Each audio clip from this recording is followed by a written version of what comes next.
ओम अज्ञानतिमिरन्धस्य ज्ञानाञ्जनशलाकया चक्षुरुन्मिलितं येन तस्मै श्रीगुरवे नमः।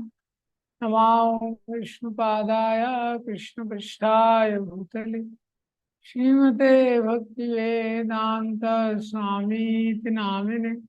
नमस्ते सरस्वते देवे गौरवाणी प्रचारिणे निर्विशेषाशून्यवादी पाश्चात्य देश तारिणे। जय श्री कृष्ण चैतन्य प्रभु नित्यानंद श्री अद्वैत गदाधर श्रीवासादि गौर भक्त वृंद। हरे कृष्णा कृष्णा कृष्णा हरे हरे, हरे राम राम राम हरे हरे। हरे कृष्ण। हम लोग देख रहे थे श्रीमद् भगवद गीता अध्याय 5।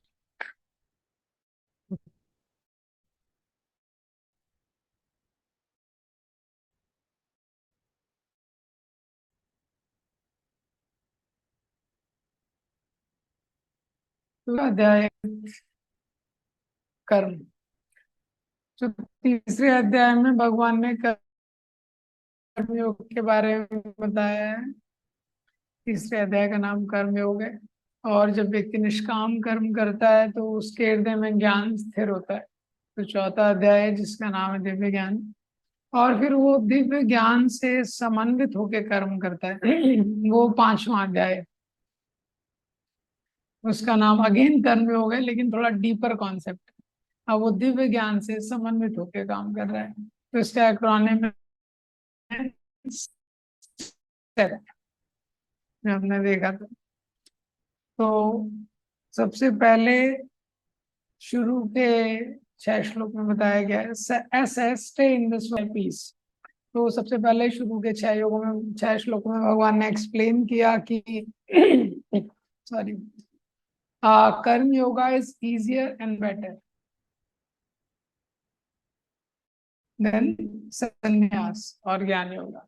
उसको एक्सप्लेन करने के बाद 7 से 12 श्लोकों में भगवान ने बताया कि कैसे जो कर्म योगी है वो कर्म के बंधन से मुक्त रहता है। कैसे वो मुक्त होता है कर्म के बंधन से? आत्मा पे फोकस करके। तो उसको एक्सप्लेन किया है 12 तक श्लोक तक।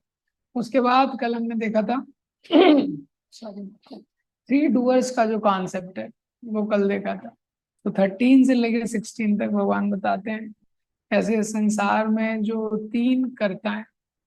तो 3 फैकल्टीज हैं जो एक्चुअली कार्य करती हैं, 3 डूअर्स। एक है जीवात्मा, एक है परमात्मा, एक है भौतिक प्रकृति। तो ये तीनों के कॉम्बिनेशन से कुछ भी होता है। जीवात्मा प्रोसेस को इनिशिएट करता है, उसके कारण जीवात्मा को रिएक्शन मिलता है। और जो भौतिक प्रकृति है वो उसको फैसिलिटेट करती है, और जो परमात्मा है उसको सैंक्शन करते हैं।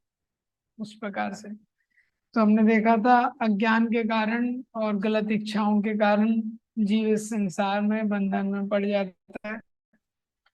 और 16 श्लोक में कल हमने देखा था नॉलेज एनलाइटन्स ज्ञानेन तु तज्ज्ञानम येषाम नाशितम आत्मना।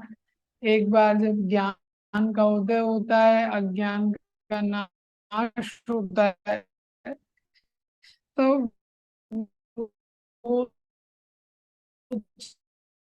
चीजों को सही सही देख पाता है। तो भक्ति की शुरुआत, हाँ, टॉर्च की तरह से, टॉर्च से शुरुआत में देखते हैं।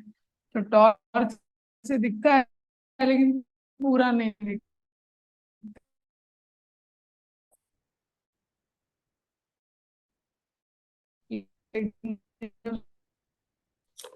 सूर्य का उदय होता है तो सब कुछ दिखता है। ऐसे ही भक्ति में जैसे जैसे आगे बढ़े और सब करना।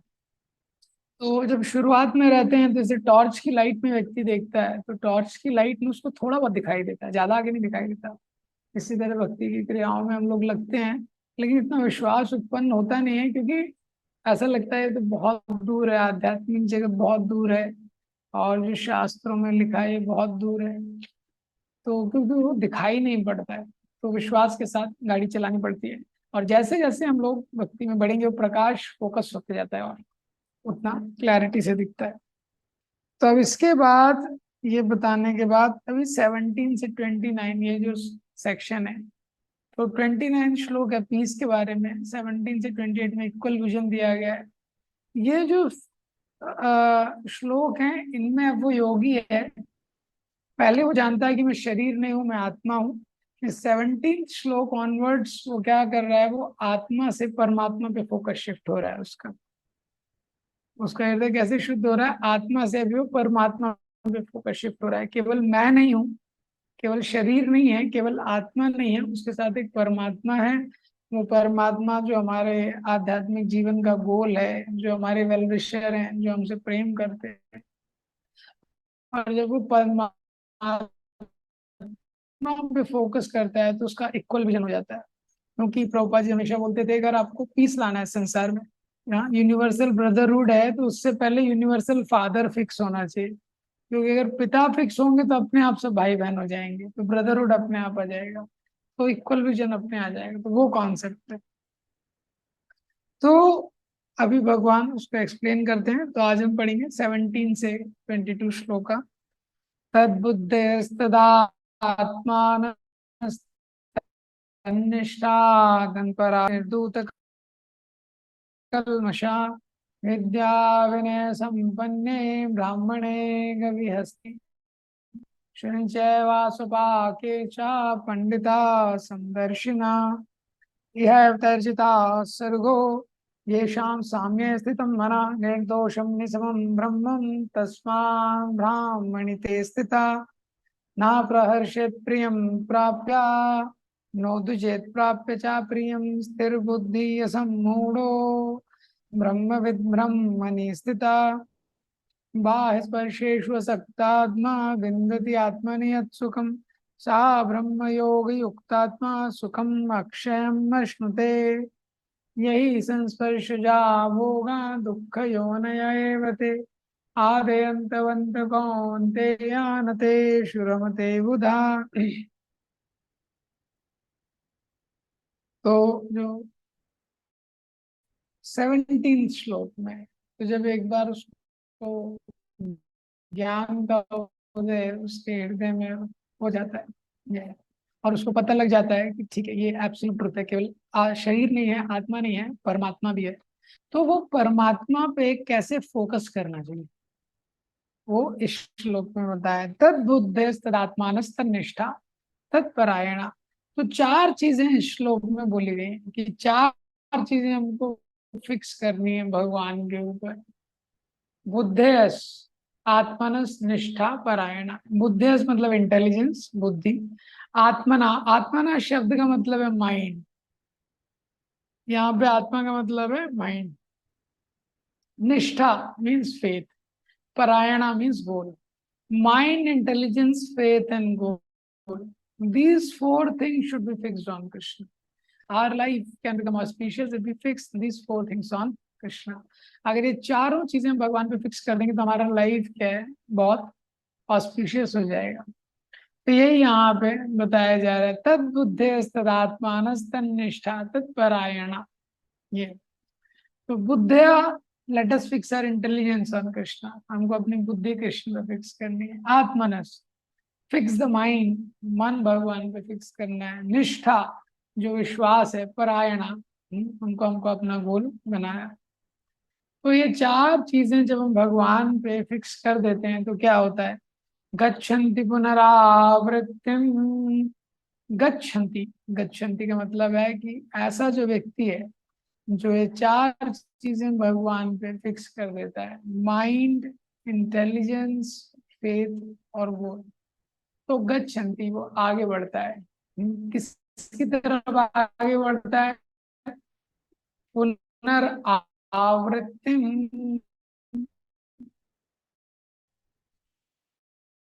ऐसी, ऐसे एक पथ पे वो पथ की ओर वो आगे बढ़ता है जहां से उसको वापस नहीं आना पड़ता है। और कैसे ये होता है, ज्ञान निर्धूत कल्मषा। जब उसको ज्ञान आता है और जब ज्ञान आता है तो निर्धूत, निर्धूत मीन्स क्लीनिंग शुरू हो जाती है, क्लीनिंग। हाँ, क्लीनिंग हो जाती है, कंप्लीट उसका महा क्लीनिंग हो जाता है। किसका? कलमशा। जितने हृदय में कलमश हैं वो चले जाते हैं, इग्नोरेंस है, अविद्या है, तो ज्ञान निर्धूत कलमशा। तो ये श्लोक में बताया है कि ये जो चार चीजें हैं, माइंड, इंटेलिजेंस, फेथ और गोल, ये हमारा भगवान से कनेक्ट रहना चाहिए। तो ये चार चीज जब भगवान से कनेक्ट रहेंगी तो लाइफ ऑस्पिशियस हो जाएगी। अब ये चार चीजें क्या है, इसको एक करके हम लोग देखते हैं। हमारी जो कॉन्शियसनेस है ये चार लेन्स में चलती है। जैसे आप कभी रोड पे चलते हैं, देखते हैं अलग अलग लेन्स रहती हैं। कई बार अलग अलग लेन्स अलग अलग डायरेक्शन में जा रहे हैं। तो हमें चारों लेन्स को हमको थोड़ा फिक्स करना है। तब क्या होगा? व्यवसायत्मिक बुद्धि एकेहा कुरुनंदना, जो 2.41 भगवत गीता में बताया है कि भक्ति करना है व्यक्ति को तो वन पॉइंटेड होके करना चाहिए। तो तब हम लोग अपने आप को वन पॉइंटेड कर पाएंगे। तो ये चार डायरेक्शन है, माइंड, इंटेलिजेंस, फेथ और गोल। तो सबसे पहला बोला है तब बुद्धेश, इंटेलिजेंस। आध्यात्मिक जीवन अगर किसी को गंभीरता पूर्वक आध्यात्मिक जीवन में शुरुआत करनी है तो सबसे पहले उस लोगों को थोड़ा पढ़ना महत्वपूर्ण। जैसे वॉइस में स्टूडेंट्स आते हैं, सबसे पहले उनका डिवाइस लिया जाता है, तो सबसे पहले बेसिक नॉलेज। हाँ, पहले हमारा इंटेलिजेंस इन्वॉल्व होना चाहिए, बुद्धि के स्तर पे हमको पता होना चाहिए कि कुछ एक हायर हैप्पीनेस है। हाँ, कुछ इस संसार से परे कुछ बेटर हमारे लिए अवेलेबल है, वो पता होना चाहिए। दूसरा ये पता होना चाहिए कि भौतिक संसार का जो सुख है ये क्षणिक है, बुद्धि के स्तर पे पहले पता होना चाहिए। पता होना चाहिए कि मैं शरीर नहीं हूं, मैं आत्मा हूँ। पता होना चाहिए कि ये जो सृष्टि है, सृष्टि को कोई तो इसको नियंत्रण कर रहा है, कोई इसका संचालक है। भौतिक स्तर पे पहले पता होना चाहिए। तो जब बुद्धि के स्तर पे पता होता है तो व्यक्ति को समझ में आता है, धीरे धीरे उसकी बुद्धि डेवलप होती है। तो इस संसार में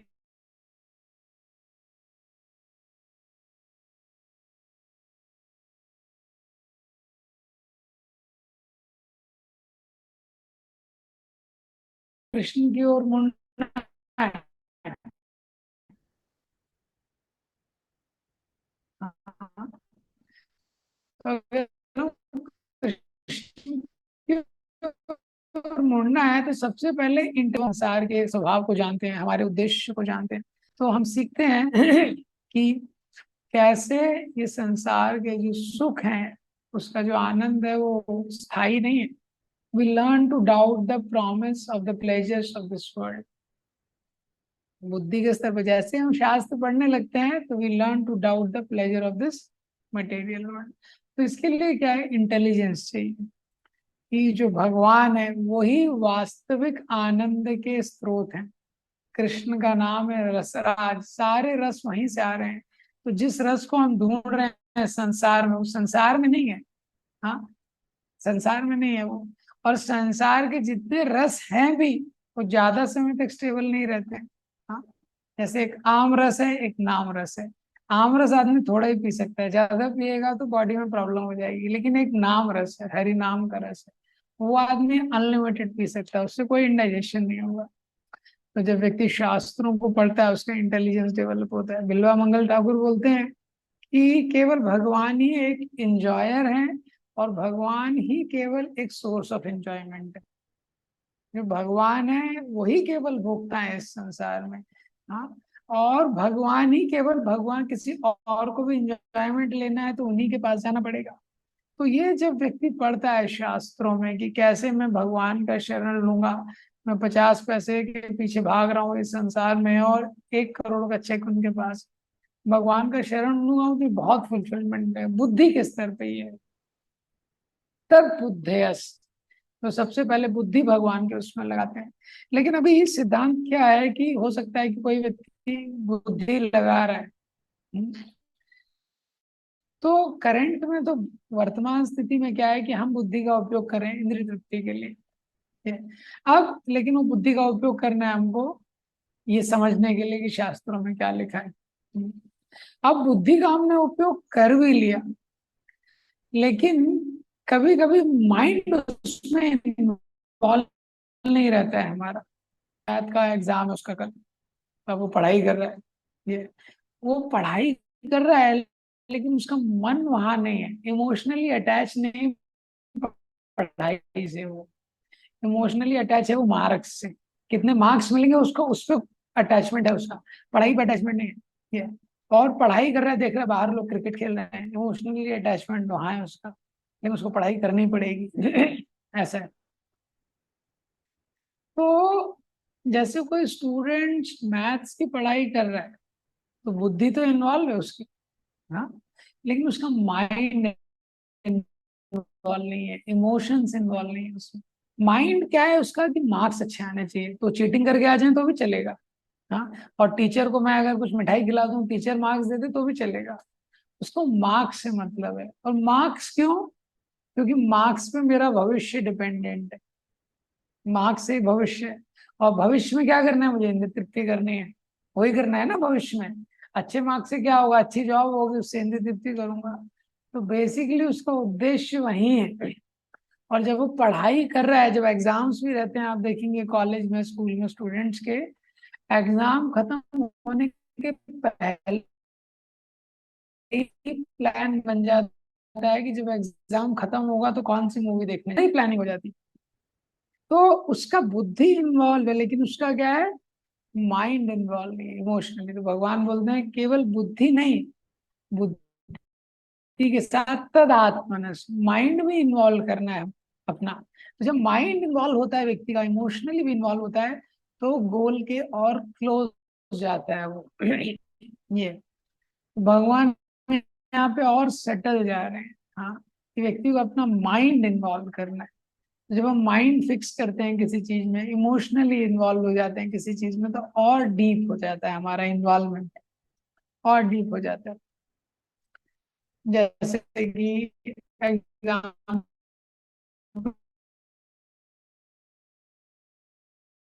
कि कोई व्यक्ति है वो बहुत बीमार है, उसको एलोपैथिक ट्रीटमेंट वो अभी तक ले रहा था, और डॉक्टर बोलता था देखो एलोपैथी में तो इसका कोई इलाज है नहीं, जो तुम्हारा डिसीज है कैंसर है, इसका एलोपैथी में कोई इलाज है नहीं ये। तो अभी तुमको आयुर्वेदिक ट्रीटमेंट लेना पड़ेगा। तो फिर वो आयुर्वेदिक ट्रीटमेंट लेता है। तब आयुर्वेदिक ट्रीटमेंट लेता है, तो आयुर्वेद का ट्रीटमेंट कैसे हो रहा है, कब दवाई खानी है कब नहीं खानी है, क्या खाना है क्या नहीं खाना है, 4 4 घंटे में कौन सा काढ़ा पीना है, तो उसकी बुद्धि इन्वॉल्व होती है, उसकी बुद्धि इन्वॉल्व हो जाती है क्या करना है कब करना है। और बुद्धि के साथ साथ उसका माइंड भी इन्वॉल्व रहता है, वो इमोशनली भी इन्वॉल्व रहता है कि हाँ क्या क्या डॉक्टर बोल रहा है, कैसे करना है उसको, क्योंकि उसका डिसीज है ये। लेकिन क्या है कि उसने अभी तक एलोपैथिक ट्रीटमेंट लिया है, तो आयुर्वेदिक ट्रीटमेंट के लिए स्केप्टिकल है। आयुर्वेदिक ट्रीटमेंट के लिए क्या है, स्केप्टिकल है, मतलब उसको फेथ नहीं है इस पे, उसको फेथ नहीं है ट्रीटमेंट काम करेगा कि नहीं करेगा। उसका इंटेलिजेंस इन्वॉल्व है, इसका माइंड भी इन्वॉल्व है, वो जानना चाहता है अच्छे तरीके से, हाँ, केवल ट्रीटमेंट ले नहीं रहा है, समझना चाहता है ट्रीटमेंट कैसे काम करेगा क्या। लेकिन उसको विश्वास नहीं है ज्यादा, क्योंकि अभी तक उसने क्या है, इन्वॉल्वमेंट, क्योंकि अभी एलोपैथिक ट्रीटमेंट उसने लिया है ये। तो ऐसा हम लोग देखते हैं स्पिरिचुअल सर्कल में भी हो सकता है। स्पिरिचुअल सर्कल में पहले हम लोग अपने इंटेलिजेंस को इन्वॉल्व करते हैं, इंटेलिजेंस के साथ साथ हम लोग अपने माइंड को भी इन्वॉल्व करते हैं, हाँ, लेकिन कभी कभी विश्वास नहीं रहता है कि हाँ ये काम करेगा कि नहीं। विश्वास है वो कर्म कांड करते हैं, बोलते हैं भगवान हमको ये दे दो, भगवान हमको ये दे दो, क्योंकि उनका उद्देश्य क्या है कि इवन यहाँ तक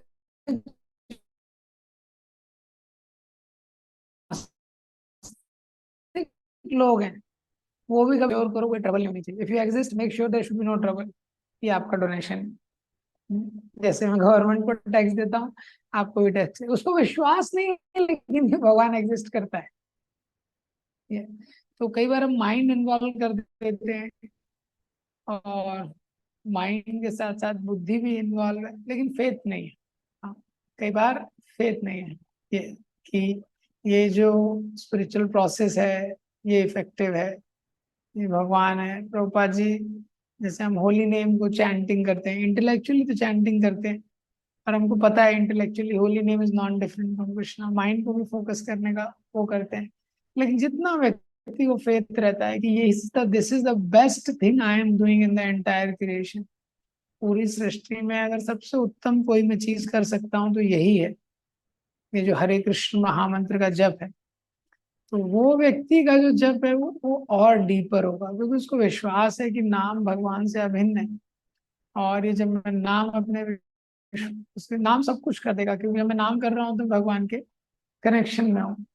तो ये थर्ड फैकल्टी है जो फेथ है। तो जब हम फेथ को इन्वॉल्व करते हैं किसी चीज में, जब हमारा फेथ इन्वॉल्व होता है तो और स्पेशल हो जाता है। फेथ इन्वॉल्व होता है स्पिरिचुअल प्रैक्टिसेस में, तो सबसे पहले इंटेलिजेंस को इन्वॉल्व करना है, रोज स्क्रिप्चर्स पढ़ना है थोड़ा थोड़ा। उसके बाद माइंड को इन्वॉल्व करना है। माइंड को इन्वॉल्व करने का मतलब है कि हमको उस चीज पे फोकस करना है एटलीस्ट।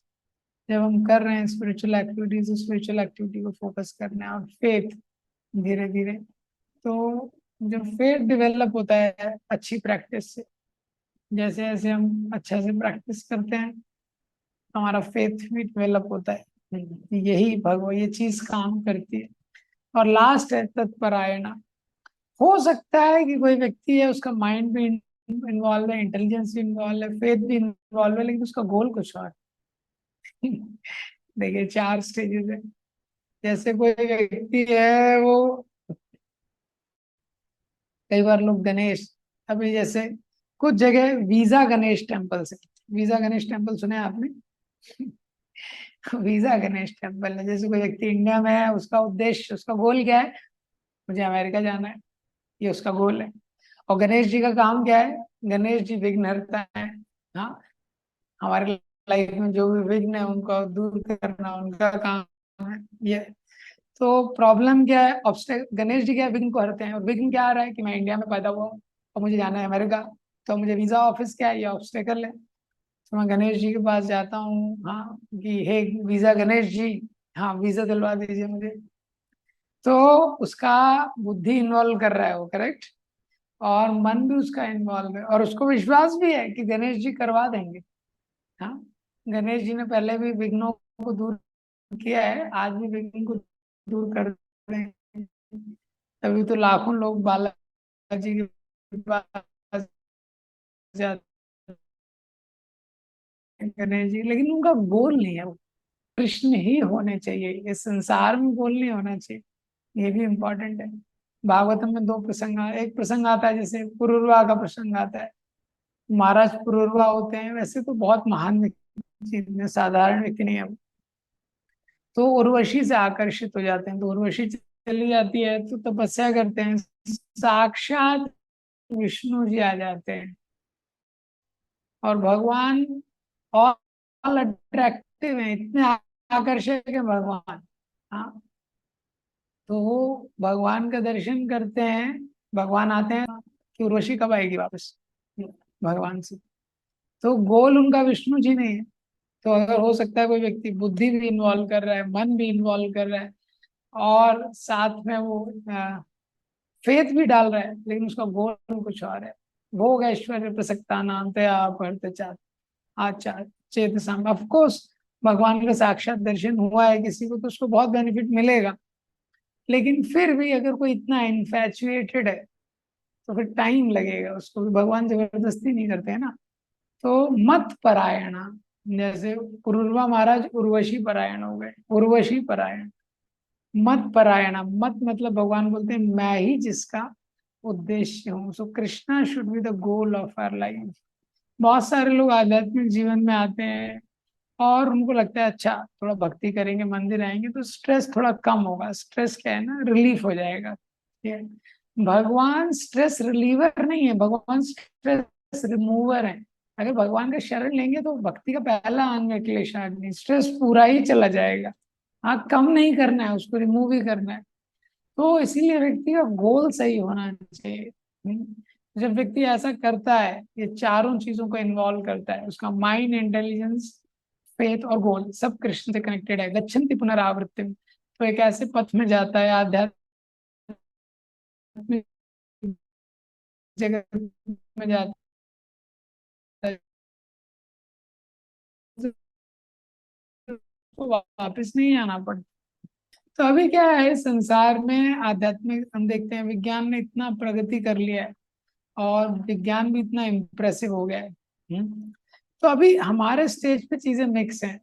तो जब हम जब करते हैं, चैंटिंग करते हैं, कुछ भी करते हैं, डांस कर रहे हैं, कीर्तन में है, तो हमको लगता है ये अच्छा है, चैंटिंग अच्छा है, भक्तों के साथ कीर्तन भी अच्छा है और डांस करना भी अच्छा है। तो हमारे इमोशन इन्वॉल्व हो जाते हैं। और इंडिया जब क्रिकेट में जीत जाता है मैच, हमको लगता है ये भी बहुत अच्छा है, वहां पे भी हमारे इमोशनल इन्वॉल्व हो जाते हैं। तो हमारा फेथ है भगवान में, और भगवान के साथ साथ हमको लगता है कि मटेरियल लाइफ भी इतनी खराब नहीं है, मटेरियल लाइफ भी इंजॉयबल ही है। ये हम आध्यात्मिक जगह जाना चाहते हैं, लेकिन जब तक हम यहाँ आए हमको लगता है यहाँ भी अच्छे से ही रहना चाहिए। We wanted to have good time here also, we want to go to spiritual world also, like that. तो हमारे स्टेज में अभी क्या है, दोनों चीजें मिक्स। जब तक यहाँ रहें, कुछ बड़ा करें, कुछ अच्छा करें, सब कुछ अच्छे से चलता रहे, और उसके बाद हंसते हुए हम लोग स्पिरिचुअल वर्ल्ड चले जाएं, कितना अच्छा प्रपोजल है ये। हाँ, तो ऐसा व्यक्ति के मन में रहता है। तो धीरे धीरे जैसे हम आध्यात्मिक लाइफ में प्रैक्टिस करते हैं, इवॉल्व होता है। जैसे दो चीजें होती हैं स्पिरिचुअल लाइफ में, साध्य और साधन। साध्य मतलब जो उद्देश्य है, जिसको प्राप्त करना है। जैसे आपको यहाँ से वृंदावन जाना है, वृंदावन क्या है, साध्य है। आप साधन क्या है, आप ट्रेन से भी जा सकते हैं, प्लेन से भी जा सकते हैं, कार से भी जा सकते हैं। ये तो साध्य, शुरुआत में जो साध्य रहता है वो टेम्पररी रहता है। टेम्पररी मतलब भौतिक जगत में। फिर टेम्पररी से वो क्या होता है, टेम्पररी प्लस इटर्नल। टेम्पररी और इटर्नल का कॉम्बिनेशन होता है। फिर क्या होता है, ओनली इटर्नल। फिर केवल शाश्वत होता है। शाश्वत में भी ब्रह्मन, परमात्मा, भगवान, इस तरीके से। जैसे ज्यादातर लोग भक्ति में आते हैं, तो सबसे पहले ज्यादातर लोगों का साध्य क्या रहता है, टेम्पररी रहता है। इस संसार में ही उनका उद्देश्य है। मंदिर जा रहे हैं, कुछ कर रहे हैं, क्या उद्देश्य है, मेरा अच्छा घर बनवा दो भगवान, मेरी अच्छी जॉब लगवा दो, ये मेरे फॉलोअर्स बढ़वा दो, ये। फिर धीरे धीरे उसको समझ में आता है, अरे मैं तो शरीर नहीं हूँ, मैं तो आत्मा हूँ। हाँ, वो चौथा सोशल सेक्शन अटेंड करता है, साइंस ऑफ सोल। तो फिर क्या है, जो उसका साध्य है वो टेम्पररी से इटर्नल बन जाता है। हम्म? जो क्षणिक है उससे शाश्वत बन जाता है। अब वो सोचता है कि हाँ, ये संसार में तो मुझे कुछ चाहिए है, डेफिनेटली इस संसार में चाहिए है, लेकिन इस संसार के परे भी मुझे कुछ चाहिए। I want something in this world, I also want something beyond this world. तो हम लोग ज्यादातर इस स्टेज में रहते हैं, इस संसार में तो चाहिए, संसार के परे भी चाहिए। लेकिन धीरे धीरे जैसे हम भक्ति करते हैं, तो साध्य केवल इटर्नल साध्य रहता है कि व्यक्ति को इस संसार में कुछ नहीं चाहिए, इस संसार के परे। मुझे इस संसार से कुछ नहीं चाहिए, संसार में कुछ नहीं चाहिए, मैं उस उद्देश्य की प्राप्ति कर रहा हूँ। तस्य वहे तो प्रयते तो कोविदो ना लभ्यते यद भ्रमति उपर्यदा। यहाँ से लेके ब्रह्मलोक तक जो अवेलेबल नहीं है, उसके लिए ट्राई कर रहा हूँ। हाँ, तो उसमें क्या होता है, we can still be in this world but our hearts goal become fixed in the next world. हमें संसार में है, लेकिन हृदय में कामना है कि उस संसार में मैं जाना चाहता हूँ। और उसके साथ साथ जो हमारा वो शाश्वत संसार की रियलिटी है, उसका कॉन्सेप्ट भी इवॉल्व होता है। जैसे सबसे पहले व्यक्ति सोचता है ब्रह्मन, ब्रह्मवादी लोग रहते हैं कि ब्रह्मन ही सब कुछ है, ओम शांति ओम लग दे ऐसे करके। धीरे उसको परमात्मा के बारे में पता, भगवान को मुझे शरणागत होना चाहिए। तो ऐसे हमारा साध्य इवॉल्व होता है, साध्य और साधना। पहले जो हमारा साध्य रहता है, गोल रहता है, वो टेम्पररी रहता है।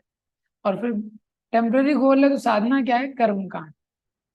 तो आपको आज के समय में तो ज्यादातर लोग कर्म कांड भी नहीं कर रहे हैं, विकर्म कर रहे हैं, पाप कर रहे हैं। कर्म कांड मतलब व्यक्ति धर्म का पालन करता है संसार में एंजॉय करने के लिए। वो धर्म का पालन कर रहा है, लेकिन उसका गोल क्लियर है, अर्थ और काम।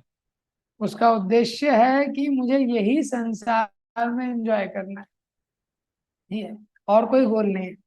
तो साध्य है टेम्पररी। क्या साध्य है, क्या गोल है, संसार में एंजॉय करना है। साधना क्या है, कर्मकांड। ये अब जब वो कर्मकांड करता है, धर्म के आधार पे करता है, तो धीरे धीरे उसमें क्या है, कर्मकांड से वो धीरे धीरे इवॉल्व होता है। ये जब कर्मकांड से वो इवॉल्व होता है तो फिर सकाम कर्म योग करता है। तो यहाँ पे योग इन्वॉल्व हो जाता है। योग मतलब भगवान से अब कनेक्शन हो गया, स्पिरिचुअल गोल से उसका योग। ये सकाम कर्म योग, अब कुछ चीजें भगवान के लिए करना, भगवान को कुछ परसेंटेज देना चाहता है, भगवान को कुछ डोनेशन देता है। तो अब उसका क्या है, ये संसार में भी इंजॉय करना है और आगे पहले में भी इंजॉय करना है। तो अब उसका साध्य क्या हो गया, चेंज हो गया सेकंड स्टेज में। अब साध्य क्या हो गया कि टेम्पररी और इटर्नल दोनों का कॉम्बिनेशन गोल उसका। इस संसार में भी थोड़ा एंजॉयमेंट चाहिए और दूसरे संसार में भी। अब उसकी साधना क्या है, कर्म का। फिर उसके बाद वो निष्काम कर्म योग के स्तर पे आता है। और निष्काम कर्म योग के स्तर पे क्या है, उसका गोल क्या है, केवल इटर्नल गोल है। तो अब इसका गोल क्या हो गया, ओनली इटर्नल। पहले टेम्पररी, फिर टेम्पररी प्लस इटर्नल, फिर ओनली इटर्नल, शाश्वत उद्देश्य। अब वो साधना क्या है उसके लिए, निष्काम कर्म योग। अब वो कुछ भी अपने लिए नहीं रखना चाहता। 100% जीवन निर्वाह के अलावा उसकी जितनी संपत्ति है, उसका सब कुछ प्राणे रथे धिया वाचा, वो भगवान की सेवा में। ये है। अब निष्काम कर्म योग जब वो करता है तो उसके हृदय में ज्ञान स्थिर होता है, फिर वो ज्ञान योग करता है। तो जब साधना ज्ञान योग है, उसका साध्य क्या है, ब्राह्मण, इम्पर्सनल ब्राह्मण। कई बार सारे ज्ञानी इम्पर्सनलिस्ट नहीं रहते, पर ब्रह्म ज्योति को प्राप्त करना चाहते हैं। ये फिर वो ज्ञान योग में जब हृदय शुद्ध हो जाता है तो ध्यान करता है, ध्यान योग। तो जब ध्यान योग साधना है तो उसका गोल क्या है, साध्य क्या है, परमात्मा। और evolve हो रहा है। और फिर भक्ति योग पे आता है। तो जब वो भक्ति योग करता है तो साधना जब भक्ति योग है, साध्य क्या है, भगवान। समझ रहे हैं आप लोग कैसे इसका प्रोग्रेशन हो रहा है ये। और फिर भगवान के बाद भक्ति योग जब वो करता है तो धीरे धीरे केवल भक्ति में वो लुकता है। और वो जानता है कि भगवान जो कृष्ण है यही सुप्रीम पर्सनालिटी ऑफ गॉड है। इनको मुझे शरणागत होना है। सर्वधर्मान परित्यज्य माम एकम शरणम भज, अहम त्वात् सर्व पापेभ्यो मोक्षयिष्यामि मा शुचा। ये तो उन कृष्ण से फिर हम लोग प्रेम करना शुरू करते हैं, उनकी भक्ति करना शुरू करते हैं। तो ये यहाँ पे तो बहुत इंपॉर्टेंट श्लोक है, माइंड, इंटेलिजेंस, फेथ और गोल। तो हमने आध्यात्मिक जीवन में देख सकते हैं कि हम लोग कई बार तो इंटेलिजेंस इन्वॉल्व करने में ही ढीला हो जाता है हमारा सिस्टम। प्रभुपाद बुक वगैरह रीडिंग नहीं कर पाते हैं, कई बार सुन नहीं पाते हैं, तो नेचुरली स्पिरिचुअल प्रैक्टिस डाउन में जाती है। और कोई अगर सपोज प्रभुपाद बुक रीडिंग कर रहा है, चैंटिंग कर रहा है, लेकिन फोकस नहीं है, डाइल्यूटेड वे में कर रहा है, तो मोबाइल भी चला रहा है और चैंटिंग भी कर रहा है। जैसे तो एक गृहस्थ भक्त थे, वो हमेशा मोबाइल के साथ ही चैंटिंग करते थे। हाँ, मोबाइल चलाते हुए बीच में मोबाइल में व्हाट्सएप करते थे, चैंटिंग करते थे। बहुत छोटा उनका एक बच्चा था। तो तो एक बार क्या हुआ कि उन्होंने कुछ लेक्चर वगैरह सुना होगा होली नेम पे। हरि नाम जब अटेंटिवली जब करना चाहिए, मोबाइल वगैरह नहीं देखना चाहिए। तो उन्होंने सोचा आज आज नहीं करना है मोबाइल के साथ जब। ये तो वो जब करने बैठ गए केवल फीडबैक साथ में। तो उनका छोटा बच्चा था, वो मोबाइल लेके आ गया। तो उसने बोला पापा ये चलेगा ना इसके साथ। तो वो रोज देखता था पापा ये तो मोबाइल के साथ ही जब कर रहे हैं। तो उसको लगा कुछ मिसिंग है चैंटिंग सेशन में, ये मिसिंग है। तो बुद्धि का कोई इन्वॉल्व कर रहा है लेकिन फोकस नहीं कर रहा है माइंड पे। तो प्रभुपाद बुक रीडिंग में डिस्ट्रैक्टेड है, वो सुन रहा है, सुनने में हियरिंग भी अटेंटिवली नहीं कर रहा है। वो चैंटिंग कर रहा है, चैंटिंग में भी सुनने का प्रयास नहीं कर रहा है, तो डीप नहीं जाता है। तो नॉटनेस। तो जब बुद्धि और माइंड इन्वॉल्व होती है तो और डीप जाता है। और फिर फेथ, हाँ, जब विश्वास करके व्यक्ति भक्ति करता है, विश्वास पूर्वक, ये जो नाम है, जो हरि नाम है, ये जो ग्रंथों का अध्ययन है, इसमें बहुत कुछ है, इससे परे कुछ ज्यादा है नहीं। बड़े बड़े जितने महाजन हुए हैं जिन्होंने संसार सागर को पार किया है, इन्हीं का उन्होंने आश्रय लिया है। और जैसे जैसे वो भगवान को अपने जीवन का उद्देश्य बना लेता है। वो भगवान को अपने जीवन का उद्देश्य बना लेता है कि यही मेरा उद्देश्य है, जो भगवान की भक्ति। तो 4 फैकल्टी। तो प्रभुपाद जी ने हालांकि तात्पर्य में आ, 2 चीजों को एक्सप्लेन किया है। एक तो मत परा, जो मत शब्द है उसको प्रभुपाद जी ने एक्सप्लेन किया है कि किस तरह से भगवान सुप्रीम है। मत्ता परंतरम मत्ता परतरम नान्यत किंचित दस्ति धनंजया मयि सर्वम इदम प्रोतम सूत्रे मणिगणाइवा। कि जिस ब्राह्मण की यहाँ पे जो बता रहा है कि जो सब किसके परायण होना है, वो भगवान क्या है, कृष्ण, वो एक्सप्लेन किया है। दूसरा प्रभुपाद जी ने एक्सप्लेन किया है कि किस तरह से जो ट्रांसेंडेंटल ट्रूथ है वो भगवान कृष्ण है, और जो भगवान है और आइडेंटिटी और इंडिविजुअलिटी, इसको एक्सप्लेन किया। कैसे आइडेंटिटी में हम भगवान से क्वालिटेटिवली हम लोग भगवान से इक्वल हैं, हमारी आइडेंटिटी, हम भगवान के दास हैं, भगवान के अंश हैं। और इंडिविजुअलिटी, इंडिविजुअलिटी हमेशा हमारी क्या है, बनी रहती है। सेमनेस और वननेस दोनों प्रभुपाद जी बताते हैं। हाँ, कि आइडेंटिटी का मतलब होता है सेमनेस एंड वननेस, कि एक तरह से हम भगवान से सेम भी हैं और वननेस है क्वालिटी में, ये है। और दूसरी तरफ क्या है, individuality. At the same time हम लोग क्या है, इंडिविजुअल है। ये प्रभुपाद जी ने काफी जगह बताया है मायावाद के सिद्धांत को खंडन करने के लिए। तो इसके आगे भी हम लोग कल देखेंगे। भगवद गीता की जय। श्री ठीक है। श्री